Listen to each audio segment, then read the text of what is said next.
There you go.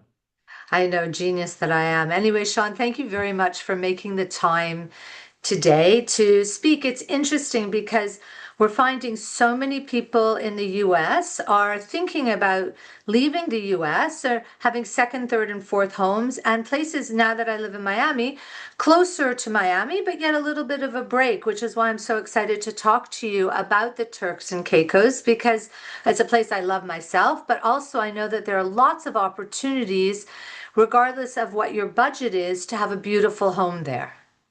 Yeah, I mean, we're very lucky. I think one of the reasons why the Turks and Caicos has had so much success over the last, particularly the last like 30 years, is because our connectivity to the East Coast has kind of grown significantly. We're so easy to get to.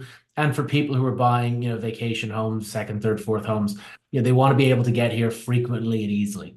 And so, with that access from, New York, Boston, Toronto, all the way down to Florida and across to Texas, it's easy to get here. And as you mentioned, we have a wide range of opportunities for people to purchase. We have ultra luxury, 50, $60 million estates that you can buy on the beach.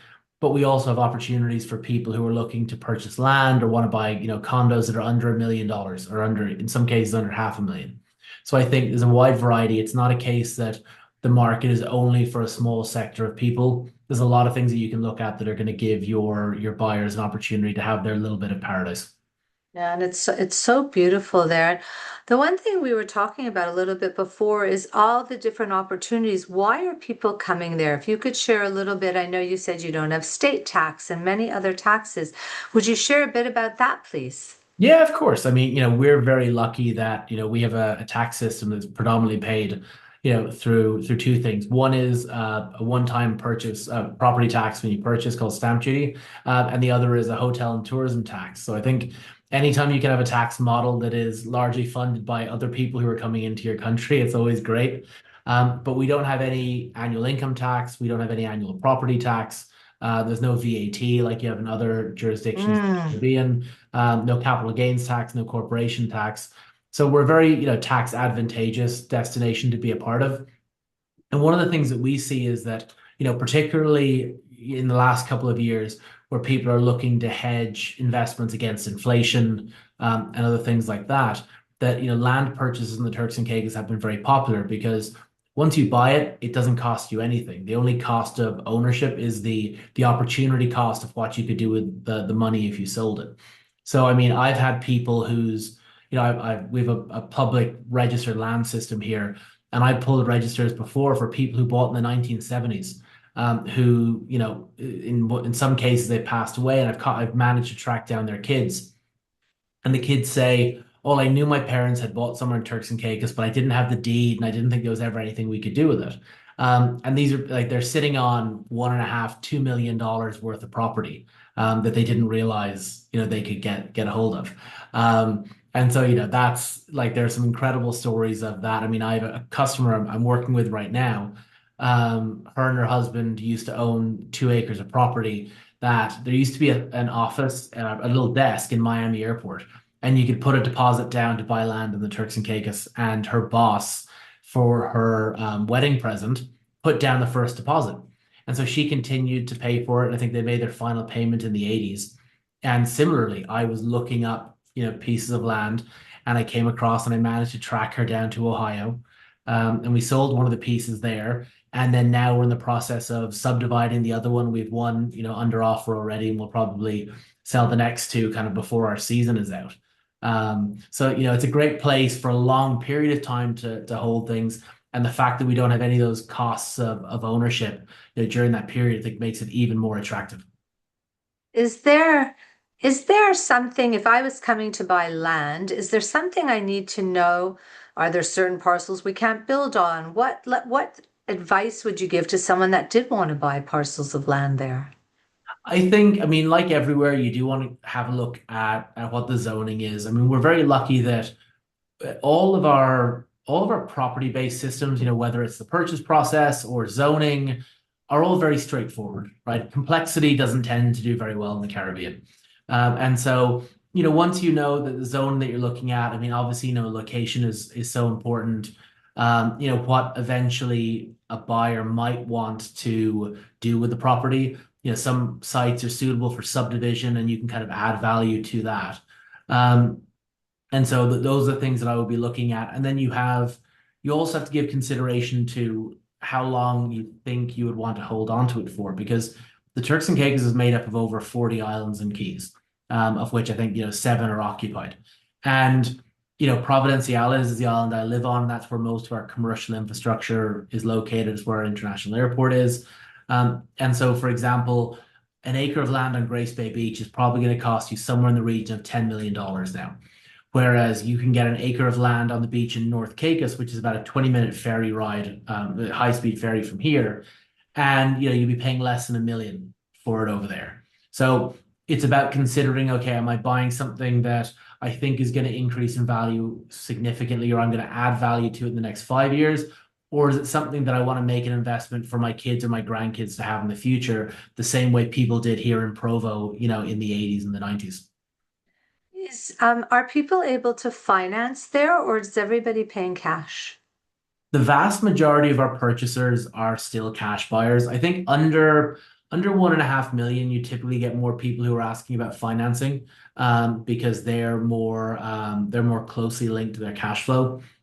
The commercial banks are slower to operate here than they are in the United States. We have a couple of smaller private banks that will turn things around quickly, but the interest rates here are a little bit higher than what you guys have. I think now the commercial banks are somewhere in the 6% range, and then kind of the private banks and private lenders would be somewhere between 7 and 8. Um, and depending on which institution you go to, you could be anything from 50-50 debt to equity to one of the banks is offering 80-20, which is In very good general or on land? on anything. Wow, Yeah, that's so that, amazing for land, eh?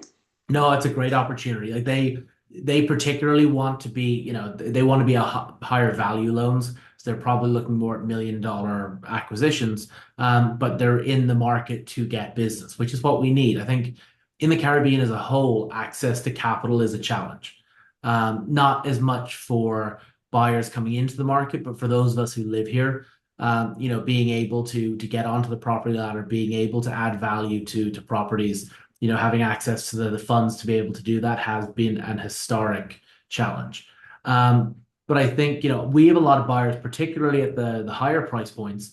They have valuable primary homes, they have, stock and other asset portfolios that they might borrow against, either through loans or through lines of credit to be able to fund the purchase down here.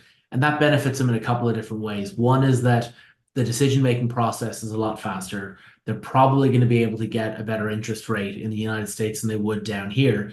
And it means they will have been able to line that up before they put in their offer. So as far as the seller here is concerned, they're dealing with a cash offer because the local purchase isn't being financed. And they're probably going to be able to negotiate a slightly better purchase price, knowing that, for the seller, it's a cash offer coming in. What's the length of time from the time we identify a property and you write a contract to closing in general? The fastest I've ever done, I did a showing on Boxing Day once, and we closed on No. Eve. Oh my goodness. So So, it's not, and so do you write your own contracts? I'm just curious, or so does an we, attorney? so yeah, we have a three-phase. I mean, that's very quick. I would say like a normal closing would be anywhere between 30 to 60 days. Okay. But because we have a registered land system, it can be done very quickly. And so, like in comparison to say the Bahamas, like the Bahamas doesn't have a registered land system, so you have to give opinions on title. You have to go through a lot more documentation. Whereas here, you have the register, you have any, encumbrances that are on title, and you can address that fairly swiftly. Um, but here we have kind of a three-stage closing process. So we, as the agents, will market the property, show them. We'll negotiate out what's called a preliminary agreement. It's kind of our letter of intent. So that sets out the broad commercial terms upon which the purchase is going to take place. After that, it's handed to the attorneys. They will go over any of the legal documents relating to the property. They'll put together the agreement for sale. That would usually come with the 10% deposit. And then at closing, we would have the transfer. So that's when the balance of the proceeds of sale are paid. The transfer documents are sent over to our land registry in Grand Turk for registration, and then we're kind of ready to go. One of the reasons why that process is so important here is because, we're dealing with people who are coming in for maybe, a week, and they're looking at properties. When they find something they like, they want to make sure that they understand the terms of the purchase before they spend money on attorneys, inspectors, anything else that kind of goes with it. And so that's why it works very nicely for us to be able to say, look, you're putting an offer in, these are the terms, but it's subject to these other considerations that have to be satisfied, to your liking. Understood. That makes perfect sense. And new construction, is the process similar, or is it similar to ours where we make an offer, we negotiate with the developer, we have a 15-day rescission period. This applies to condominiums, not to single family homes. And then payments are paid in on milestone dates. Is it similar there? Yeah, it's fairly similar. So, I mean, we like our office, we do a lot of new development and pre-construction work, whether that's in single family homes or in condos. So with condos, you would have your reservation agreement that would lay out kind of how the process would take place. And again, that would go over to attorneys who get a chance to review the strata documents. So strata is our legal name for a kind of a condo HOA. So they would go over all that, and then depending on, as you said, the stage of construction, there'll be kind of process payments depending on how far along they've come. And those, the percentages and when those happen kind of vary from development to development. There's no kind of fixed, like this is what it has to be. Um, with single family homes, the interesting thing is that the stamp duty or the one-time property tax that we pay is on the land and any improvements that are there. So if you're buying a villa that's offered pre-construction, you're entering into an agreement for sale to buy the piece of land for its market value, and then a construction agreement for the construction of the home. Oh, So the interesting. the tax burden is lower because of that. Because a condo is all connected, you can't get title until the end, so you don't get that same taxable benefit by doing it in a condo purchase. But it's one of the reasons why, like the single family home and particularly the luxury villa development market here has been so prevalent since, the mid 2010s. Because you're getting a taxable saving in doing that, but also, you go into, what I refer to as you're effectively in partnership with the developer, right? You can, within reason, you can often make some tweaks to it to make sure the home matches what you want. Um, and then you're funding it through milestones through construction. The other benefit in that as well is that because you own the title of the land that's there, you can get a construction loan from a bank because they can use the property itself as Ah, security. So there are a lot of advantages to being able to do it that way. and do you have high rises? Or do you have height restrictions? The tallest that a condo building can be here is 12 stories. Ah, perfect. And what drew you to come to the Turks and Caicos when you were moving there? I mean, I'm lucky enough to say I was born here. Oh, My parents, my dad's an attorney. My mom was a Montessori school teacher, and they were living in Dublin. They weren't long married, and they saw an ad in the Irish Times for a job for a lawyer in the Caribbean. And he went for the interview. It went well. They said, you know what, we're young. The 1980, 1981, the economy in Ireland wasn't exactly the best. So they said, we'll go do some adventuring. We'll go out to the Caribbean. We'll do it for 3 years and then we'll come back. And they never left. They're still here. My two brothers are here. Our families. I think it was an amazing place to grow up. A very different place to where it is now. Like when I tell people I'm from the Turks and Caicos, there now is an expectation that we are a luxury destination, which we are. But when I was growing up, we were just a kind of simple, quiet island in the Caribbean that was kind of finding its footing. We were really popular with divers, like the water's incredible. The dive sites are just offshore. But not many people knew where the Turks and Caicos was. I went to boarding school in Ireland when I was 12. And I mean, most people couldn't find the Caribbean on a map, let alone know where the Turks and Caicos was. And so yeah, it's changed significantly over the years, but it's a great place to be able to call home. So I'll reframe the question. I don't know why I thought you were brought up in Ireland and not there. So when people come there, what are the three or four things you say what get people excited about being there? I think that I mean one of the things like I spend a lot of time in my marketing with social media and video content and stuff like that. And I always have to admit, right, when you've got beautiful water and golden sand behind you, it's kind of cheating compared to people who are most of the world because that sells itself. I think, I practiced for 10 years as an attorney, in Ireland first and then back here. And the thing about it, like I love is going around and seeing the island through the eyes of people who haven't been here before because it's a constant reminder of how amazing being here is. Because I spent a lot of time on spreadsheets and new development work and stuff like that in my office. But when you're actually outside and you're taking it all in and you can feel the excitement that people have when you're there, it's incredible. And so, when we're going and looking at properties, for me, the biggest thing is a clear understanding of what the buyer is looking for. Because, depending on whether you say that, if you're looking at condos, for example, if someone says that, my primary focus is somewhere I can come and spend 4 or 5 months a year, then I'm like, okay, these are the 3 or 4 resorts that we should look at because they're really suitable for someone who wants to do that. If they say, you know what, I'm probably going to use it 2, maybe 3 weeks a year, but I'm more interested in what the financial return on the units is going to be, then I'd say, okay, we're not going to look at those ones that are more residentially focused. We're going to look at a resort like Waimara, where it is much more kind of income driven. So I think understanding what someone is looking for, and I'm always a big advocate of I'm going to tell you 3 or 4 places that suit you to go and look at. I'm not going to bring you to 15 different properties and have you tell me which one you like. Because if I'm doing my job properly and I'm listening to what it is you're looking for, I don't need to bring you to places that I know, even if you like how they look, they're not going to match the Sure. needs that you have. No, that makes perfect sense. And how's the food scene there and the arts?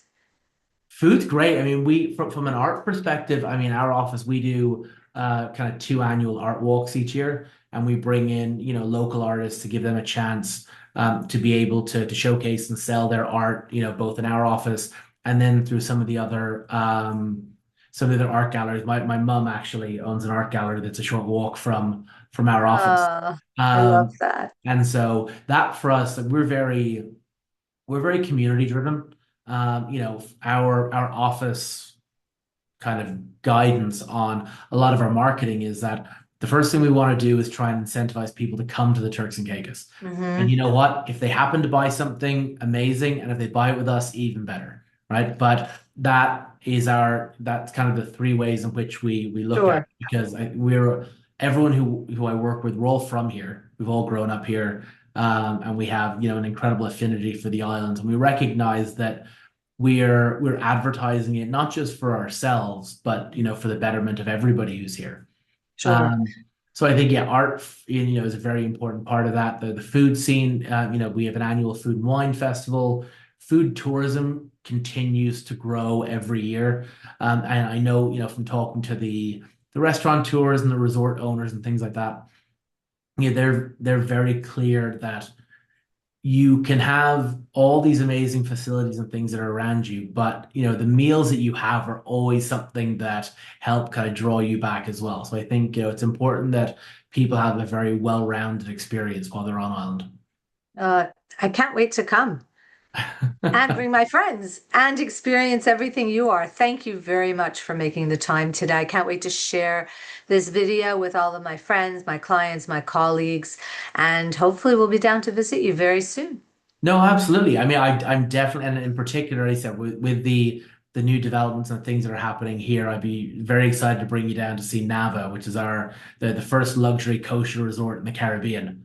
And so that's an example of things that are happening here that are innovative and exciting. And I've been working on that for over 4 years now, and that's coming up out of the ground. So I definitely want to get you down here so that you can have a tour of the site and see what's coming. Actually, we should come with the developer here who's doing the kosher property here. I think that Yeah. would make good sense. And I will reach out to him and ask. No, But absolutely. then You're only an hour and a half away, so I know it's the easiest thing. And that's what I love that you're so close that we can really be a 2 or 3, 4 day weekend to spend together. So thank you. And thanks for making the time. And I look forward to seeing you in Scottsdale. can't wait. Only a couple months away. And so, are you sure you want?